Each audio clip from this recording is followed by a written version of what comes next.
नमस्कार। आज हम एक ऐसे सवाल पर बात करने वाले हैं जो सुनने में तो बड़ा सीधा लगता है पर है नहीं।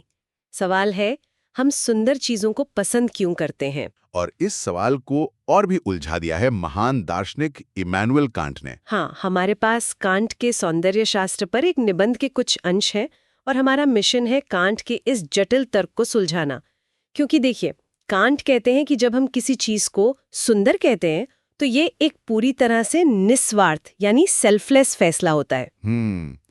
लेकिन अगर ये निस्वार्थ है तो फिर हम उसमें रुचि क्यों लेते हैं? एग्जैक्टली क्या किसी ऐसी चीज में रुचि लेना संभव है जिसमें हमारा कोई स्वार्थ ही ना हो? चलिए आज इसी गुत्थी को सुलझाते हैं। बिल्कुल। तो चलिए शुरू से शुरू करते हैं। कांट की इस मूल धारणा को ठीक से समझते हैं। जब हम कहते हैं वाह क्या सुंदर सूर्यास्त है, तो कांट के अनुसार ये एक शुद्ध निर्णय है। हाँ। मतलब हम ये नहीं सोचवे कि इस सूर्यास्त से हमें क्या मिलेगा, इसकी फोटो बेचकर कितने पैसे कमा सकते हैं, या ये हमारे किस काम आएगा। वो बस एक शुद्ध आनंद का पल है। बिल्कुल।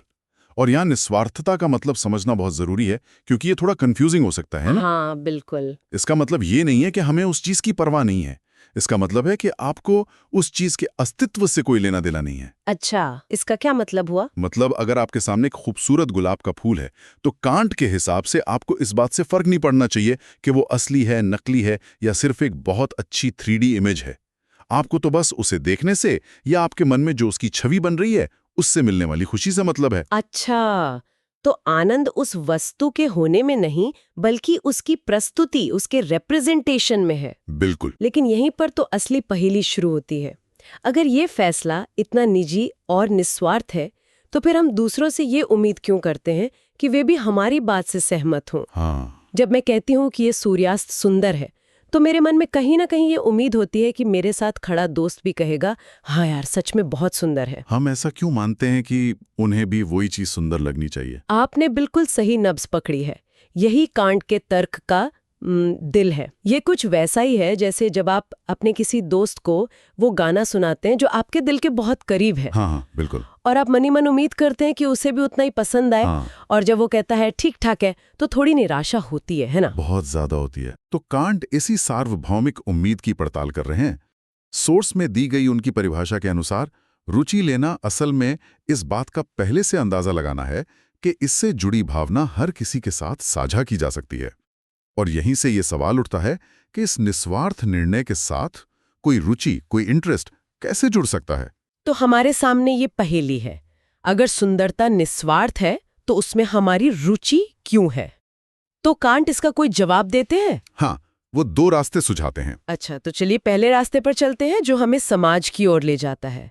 उनका पहला जवाब है अनुभवजन्य रुचि यानी एम्पेरिकल इंटरेस्ट। यहाँ कांट का तर्क बहुत सीधा साधा है।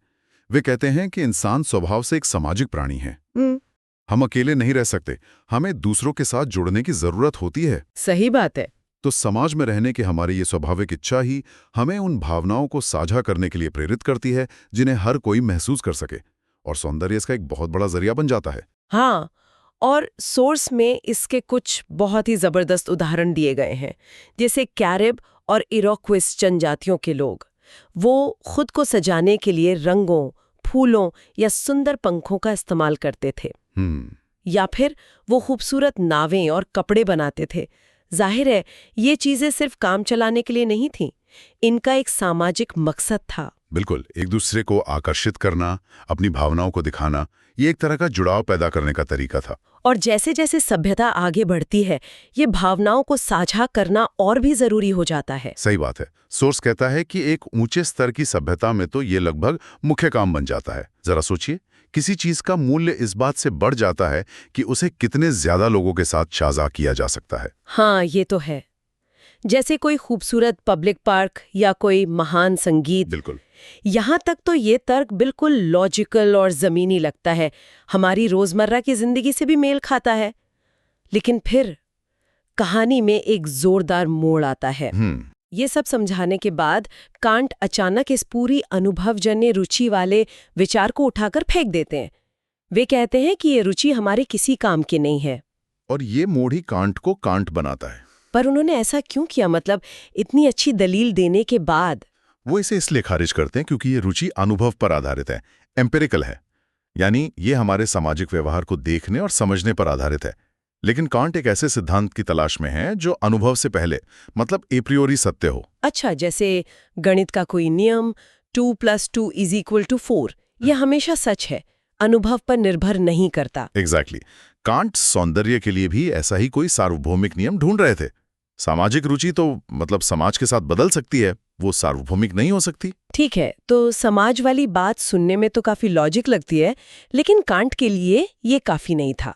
पहला दरवाजा बंद हो गया, तो अब कांट का प्लान बी क्या है? अब वो दूसरे समाधान पर आते हैं, बौद्धिक रुचि यानी इंटेलेक्चुअल इंटरेस्ट। और ये किस पर आधारित है? ये समाज पर नहीं बल्कि हमारे तर्क और विवेक पर आधारित है, और यहीं पर कांट के तर्क का सबसे आश्चर्यजनक और विवादास्पद हिस्सा सामने आता है। अच्छा। हाँ, क्योंकि कांट के अनुसार ये बौद्धिक रुचि केवल और केवल प्रकृति के सौंदर्य से जुड़ी होती है, कला के सौंदर्य से नहीं। एक मिनट, ये क्या बात हुई? उनका मानना था कि जो व्यक्ति प्रकृति के सौंदर्य में सच्ची रुचि लेता है वो एक अच्छे नैतिक स्वभाव का व्यक्ति होता है। अरे, मतलब अगर मुझे किसी म्यूजियम में एक पेंटिंग देख के बहुत अच्छा लगता है तो मेरा नैतिक चरित्र संदिग्ध है, लेकिन अगर मुझे एक सूर्यास्त देखकर अच्छा लगता है तो मैं एक अच्छी इंसान हूं। ये तर्क तो समझ से परे है। आपका सवाल बिल्कुल जायज है, और उस समय भी कई लोगों ने यही सवाल उठाया था। तो कांट का क्या तर्क था इसके पीछे? देखिए, कांट का मानना था कि कला में हमारी रुचि अक्सर घमंड, दिखावा, सामाजिक हैसियत, मतलब इन सब व्यक्तिगत कारणों से हो सकती है। लोग कला की महंगी चीजें इकट्ठा करते हैं अपनी अमीरी दिखाने के लिए। ये बात तो है। लेकिन प्रकृति को कोई खरीद नहीं सकता, उसे कोई अपनी निजी संपत्ति नहीं बना सकता, इसलिए प्रकृति में रुचि ज्यादा शुद्ध होती है। लेकिन इसके खिलाफ भी तो तर्क होंगे। बेशक, सोर्स में भी दिए गए हैं।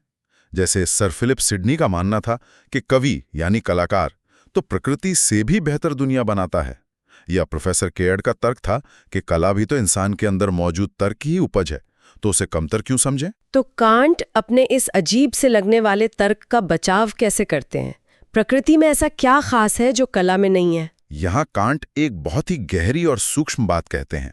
उनके अनुसार जब हम प्रकृति के सौंदर्य की बात कर रहे हैं तो हम सिर्फ भौतिक चीजों, पेड़, पहाड़, नदियों की बात नहीं कर रहे हैं। तो फिर? बल्कि हम प्रकृति को कला के सादृश्य, एनालॉजी ऑफ आर्ट से देख रहे हैं।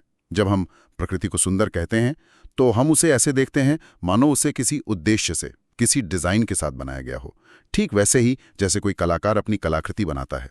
अच्छा, तो हम प्रकृति में एक अनजान कलाकार की कलाकृति देख रहे हैं। एक तरह से हाँ, हमें उसमें एक इरादा, एक मकसद नजर आता है, भले ही हमें पता ना हो कि वो मकसद क्या है। लेकिन कांट का शुरुआती स्पष्टीकरण, जैसा कि सोर्स में दिया गया है, बहुत ही अस्पष्ट लगता है। वे कहते हैं कि प्रकृति एक संकेत या इशारा देती है कि वह हमारे आनंद के लिए बनी है। ये तो बहुत काव्यात्मक बात लगती है। इसका ठीक मतलब क्या है? हाँ, ये काव्यात्मक है, और इसीलिए सोर्स में कुछ कवियों का जिक्र किया गया है जो इसी भावना को पकड़ते हैं। जैसे विलियम वर्ड्सवर्थ कहते हैं कि इंसान का मन और बाहरी दुनिया एक दूसरे के लिए ही बने हैं। या टेनिसन का उदाहरण है कि अगर हम एक छोटे से फूल को भी पूरी तरह समझ लें तो हम ईश्वर और मनुष्य दोनों को समझ सकते हैं। बिल्कुल। इन सब काव्यात्मक व्याख्याओं से आगे बढ़कर कांट इस बौद्धिक रुचि के दो स्पष्ट तार्किक आधार बताते हैं, और यही उनका तर्क ज्यादा ठोस हो जाता है। अच्छा, वो क्या है? पहला आधार है नैतिक निर्णय से सादृश्यता। एक मिनट रुकिए, ये नैतिक निर्णय वाली बात थोड़ी खींचतान वाली नहीं लगती? चोरी करना गलत है, ये एक नैतिक नियम है, लेकिन ये फूल सुंदर है, ये तो व्यक्तिगत पसंद है। इन दोनों की तुलना कैसे हो सकती है? बहुत अच्छा सवाल है। कांट ये नहीं कह रहे कि दोनों एक ही चीजें हैं, वे कह रहे हैं कि दोनों के ढांचे में एक समानता है। ढांचे में? कैसे? देखिए, जब कोई कहता है चोरी करना गलत है, तो वो ये नहीं कह रहा है कि मुझे चोरी करना पसंद नहीं है। वो एक सार्वभौमिक दावा कर रहा है कि ये हर किसी पर लागू होना चाहिए। सही है? हाँ, सही है। ठीक इसी तरह जब हम कहते हैं ये फूल सुंदर है, तो हम सिर्फ ये नहीं कह रहे कि मुझे ये फूल पसंद है। हम एक सार्वभौमिक दावा कर रहे हैं कि हर किसी को इसे सुंदर मानना चाहिए। अच्छा, मतलब दोनों ही मामलों में हम अपनी व्यक्तिगत भावना को एक सार्वभौमिक नियम बनाने की कोशिश कर रहे हैं। एग्जैक्टली। ये समानता ही हमें प्रकृति के सौंदर्य में तत्काल रुचि लेने के लिए प्रेरित करती है, क्योंकि ये हमारे नैतिक विवेक की तरह काम करता है। ठीक है, ये तर्क थोड़ा समझ में आया। हम सुंदरता में भी नैतिकता की तरह ही सार्वभौमिकता खोज रहे हैं। और दूसरा आधार क्या था? दूसरा आधार वही प्रकृति एक कला के रूप में वाला विचार है, लेकिन एक कदम आगे जाकर जब प्रकृति अपने आप को कला की तरह प्रस्तुत करती है, मानो उसे किसी खास उद्देश्य से बनाया गया हो, तो हम उस उद्देश्य को बाहर नहीं बल्कि अपने भीतर खोजते हैं। अपने भीतर? हाँ, और हमारे भीतर का अंतिम उद्देश्य क्या है? कांट के अनुसार वो हमारे अस्तित्व का अंतिम लक्ष्य है, हमारा नैतिक पक्ष, हमारी नैतिक चेतना। तो जब हम प्रकृति की सुंदरता में एक डिजाइन, एक मकसद देखते हैं, तो वो हमें अपने ही सबसे गहरे नैतिक मकसद की याद दिलाता है। ठीक है, तो अब पूरी तस्वीर को एक साथ देखते हैं। कांट के 2 संभावित जवाब थे। पहला, सामाजिक रुचि जो खारिज हो गई, और दूसरा, बौद्धिक रुचि जो केवल प्रकृति पर लागू होती है, कला पर नहीं। तो क्या इसका मतलब ये है कि कांट खुद ही अपने सवाल का जवाब नहीं दे पाए? बिल्कुल, और कई लोगों के लिए ये विफलता ही कांट के तर्क की असली खूबसूरती है। ये तो बड़ी दिलचस्प बात है। विफलता खूबसूरत कैसे हो सकती है? ये कोई कमी नहीं है, बल्कि ये उनके तर्क को और आगे बढ़ाती है। उन्होंने आसान जवाबों को खारिज कर दिया ताकि हम ज्यादा गहरे सवाल पूछ सकें।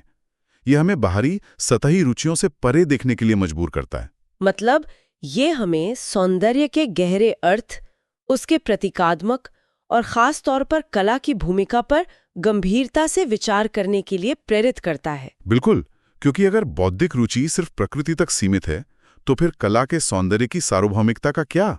उसका आधार क्या है? जब कला की आलोचना कर रहे थे, तो वो उन विशेष कलाकृतियों की बात कर रहे थे जिन्हें व्यक्तिगत रूप से इकट्ठा किया जा सकता है, खरीदा और बेचा जा सकता है। जैसे कोई पेंटिंग या मूर्ति। हाँ, इन चीजों में हमारी रुचि घमंड या लालच से जुड़ी हो सकती है, लेकिन शायद वो उस कला की बात नहीं कर रहे जो पूरी मानवता की सांस्कृतिक विरासत है, जैसे शेक्सपियर के नाटक या होमर की कविताएं। ये एक बेहतरीन बिंदु है।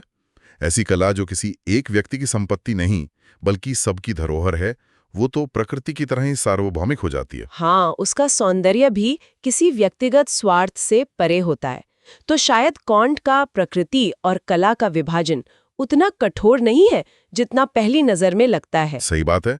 महान कला शायद प्रकृति का ही एक रूप बन जाती है जो सबके लिए उपलब्ध है। तो कांट हमें एक बहुत ही दिलचस्प मोड़ पर लाके छोड़ देते हैं।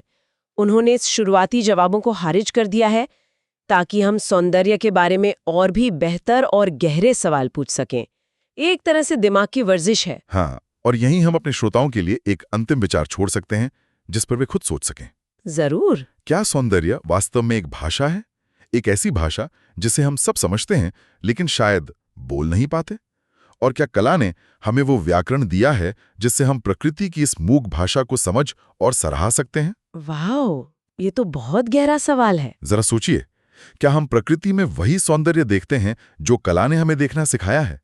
क्या लैंडस्केप पेंटिंग्स ने हमें पहाड़ों और घाटियों की सुंदरता को एक खास नजर से देखना नहीं सिखाया? शायद प्रकृति तब तक सुंदर नहीं लगती जब तक वो कला जैसी न दिखे।